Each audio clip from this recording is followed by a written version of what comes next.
Assalamualaikum warahmatullahi wabarakatuh. Untuk materi berjumpa lagi pada materi selanjutnya, yaitu untuk materi kelas 11 Geografi kelas 11 semester 2, yaitu materi tentang ledakan penduduk. Ledakan penduduk sendiri pertumbuhan penduduk yang bertambah dengan pesat yang tidak terkendali. Arti dari ledakan penduduk itu ya pertumbuhan penduduk yang bertambah dengan pesat dan tidak bisa terkendalikan. Contoh ilustrasinya ada di gambar berikut ini. Ledakan penduduk di seluruh dunia banyak sering terjadi ledakan penduduk. Contoh kecilnya yaitu di negara kita sendiri, yaitu Indonesia adalah negara terbanyak penduduknya, nomor 4 di dunia. Mengapa bisa terjadi ya? Pemicu ledakan penduduk sendiri yaitu satu, ini kelahiran dengan disimbolkan yaitu banyaknya bayi-bayi ya, ini kelahiran. Contoh banyaknya kelahiran. Kedua, kematian. Pemicu ledakan penduduk yaitu kelahiran lebih besar daripada kematian. Jelas dapat logika, penduduk saya bertambah sedangkan yang meninggal sedikit. Laju pertumbuhan penduduk Indonesia sendiri bisa dilihat dari grafik di tahun 1930, 60 juta, 60,7 juta, hingga terakhir di hasil tahun 2010 sensus penduduk sebesar 237,6 juta jiwa. Di tahun 1930 hingga tahun 2010 ini jumlah penduduk semakin meningkat, tidak mengalami keturunan, malah semakin meningkat, sehingga timbulnya pertumbuhan penduduk yang tinggi. Di tahun 2020 saja jumlah penduduk sudah lebih dari hasil sensus kemarin, jumlah penduduk lebih dari 237,6 juta jiwa, malah menjadi lebih dari itu. Sumber dari yang kemarin saya cari sementara dari ini, laju pertumbuhan penduduk di Indonesia sendiri, yang lebih jelasnya dari yang tadi bisa dilihat di tahun 1930 sebesar 60,7 juta jiwa.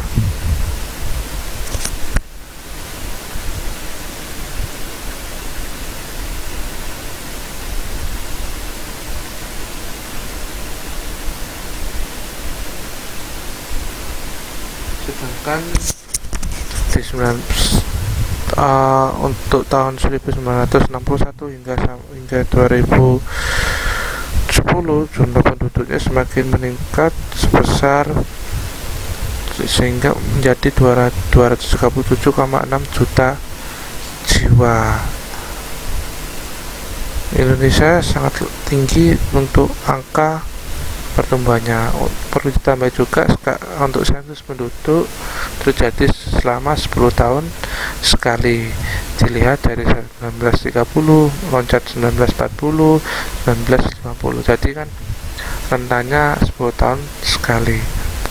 Dan di tahun sensus lahir di tahun 2020 kemarin, jumlah penduduk Indonesia di tahun 2020 naik menjadi 268.583.016 juta jiwa. Banyak sekali ya, dari 237,6 menjadi 268,5.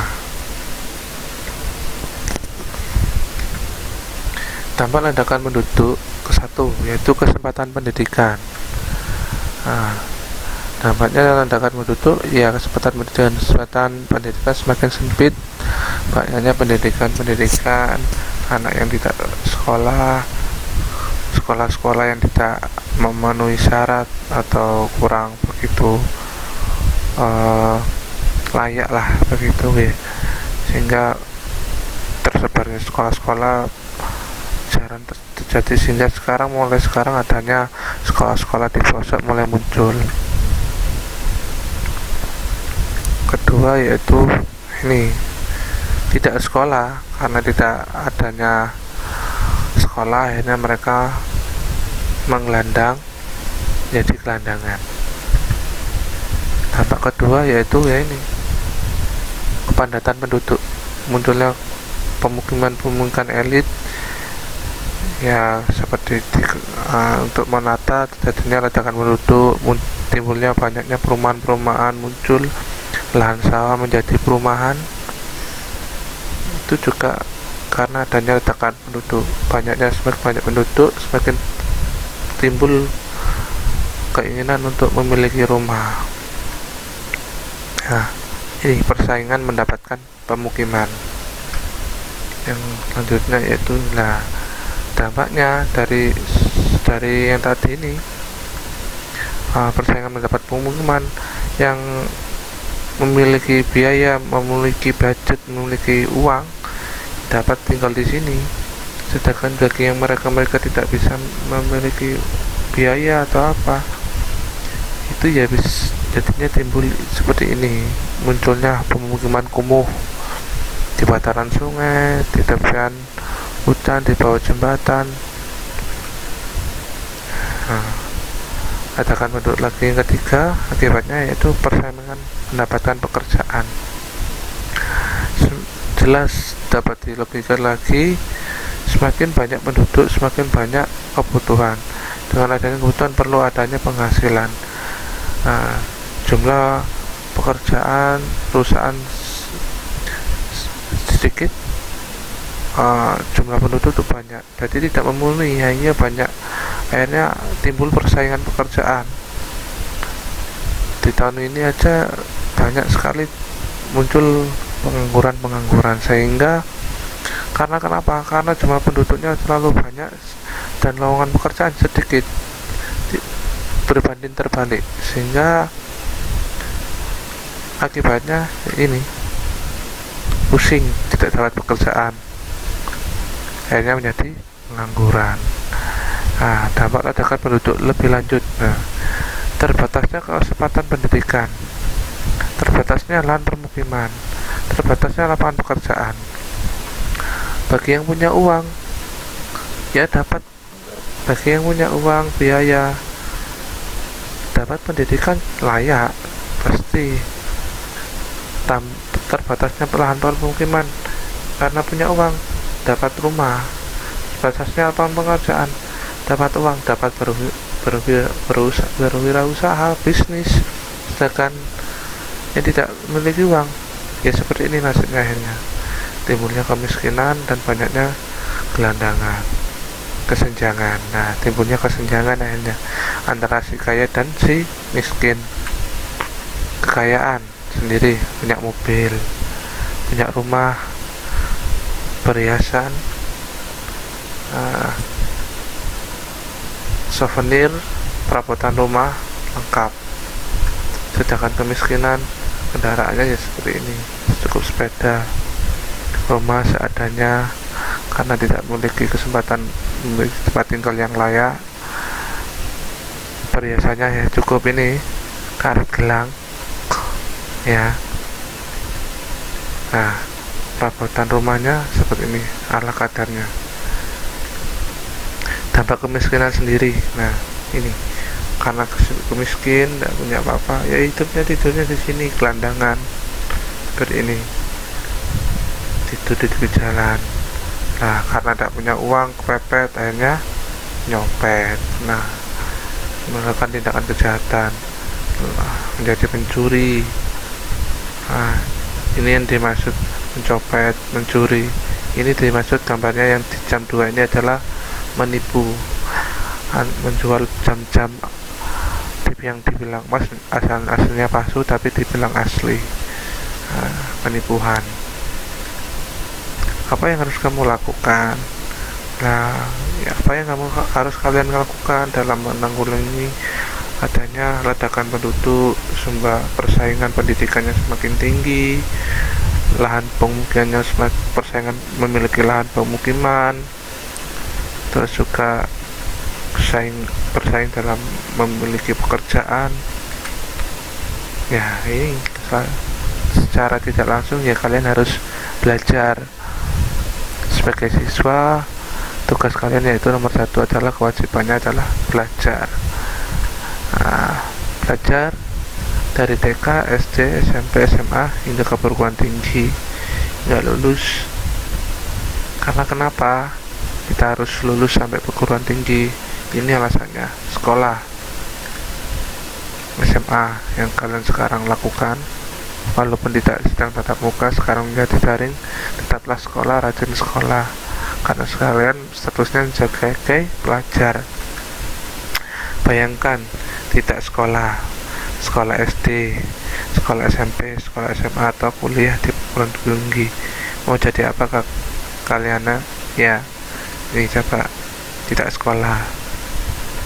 Ini ya tidak sekolah, tidak bisa baca tulis, karena tidak bisa ngapa-ngapain. Bisa ditipu, bisa diapakan ya. Nah, jadi pemulung yang hanya bisa taunya uang, barang bekas kiloan, dapat uang buat makan, habis. Nah, mengemis. Nah, jadi kuli panggul. Keras sekali, bayangkan, untuk mencari sesuap nasi mereka harus mau bekerja keras seperti ini. Tidak sebanding dengan hasil yang mereka dapatkan. Jika kalian lulus SD, sekolah tapi kalian hanya lulus SD, sama, menggelandang, bisanya mulung, taunya uang, cuma hitung-hitungan uang. Nah, ada perubahan di sini. Yang mungkin cuma ada kerja keras sedikit, ya jadi pembantu asisten rumah tangga atau sebagai pembantu rumah tangga. Kembali lagi, ini menjadi kuli panggul. Rata-rata seperti itu, lulus SMP. Nah, tetap menggelandang, tetap pemulung. Nah, jadi pembantu rumah tangga, tetap sama SD sama SMP. Jika lulus SMA dan SMK, sedikit ada perubahan dan perbaikan. Namun ya seperti ini, stagnan. Pekerjaan kalian akan monoton dan itu saja, stagnan. Jadi karyawan toko, jadi karyawan bengkel, montir, dari SPG ya, atau sales atau target lainnya, jadi buruh pabrik. Ya mungkin ya sedikit lebih baiklah daripada lulus SMP maupun SD. Namun ya kalian akan stagnan jika tidak memiliki prestasi yang bagus. Kalian ya akan tetap di situ-situ saja, dan itu pun masih ikut dengan seseorang. Kalian terikat, jika kontrak habis ya kalian akan dikeluarkan dan tidak memiliki pekerjaan lagi dan harus mencari pekerjaan lagi, bersaing lagi. Jika ini lulus SMA atau lulus kuliah sesuai minat, jika kalian kuliah jadi perawat, yang ingin jadi perawat atau dokter, sudah terikat oleh dinas, dilindungi pemerintah, jadi dokter, perawat atau dokter, bisa membuka praktek sendiri. Jadi guru, sudah terikat oleh dinas, tidak mungkin habis kontrak, mungkin selesai ya kalau kalian sudah pensiun, sudah jadi PNS atau aparat dinas, kerja di kedinasan. peringkat atas seperti ini semakin tinggi, jadi hakim sudah. Jadi tidak, jika kalian keluar tidak akan mencari pekerjaan lagi karena itu sudah di ikatan pemerintah atau dinas, ikatannya resmi. Nah ini jadi pengacara, jadi kalau jurusan hukum jadi pramugari. Nanti jika nanti kalian sudah lulus kuliah bisa ikut sekolah pramugari, jadi pilot ada di sekolah penerbangan.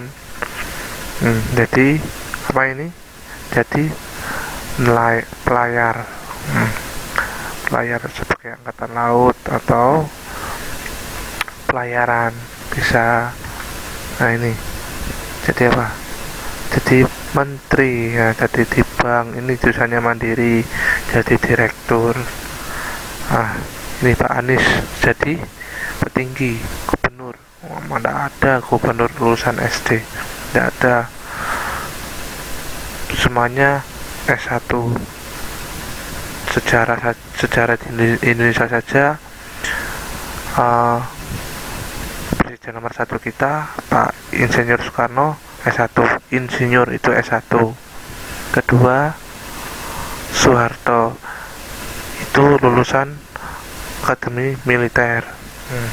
Ketiga Habibie, apalagi Pak Habibie profesor ya.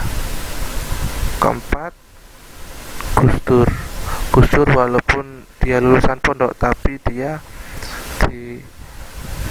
dianggap seperti insinyur karena dia sudah menciptakan beberapa buku, bahkan dia dianggap profesor. Kelima Megawati itu sarjana. Keenam Pak SBY lulusan dari akademi militer yang notabene ya sama S1 karena akademi militer ditempuh selama 4 tahun. Selanjutnya Pak Jokowi Insinyur Joko Widodo. Nah insinyur juga S1, lulusan SMA lalu kuliah sesuai minat lagi. Wah jadi Albert Einstein, ilmuwan.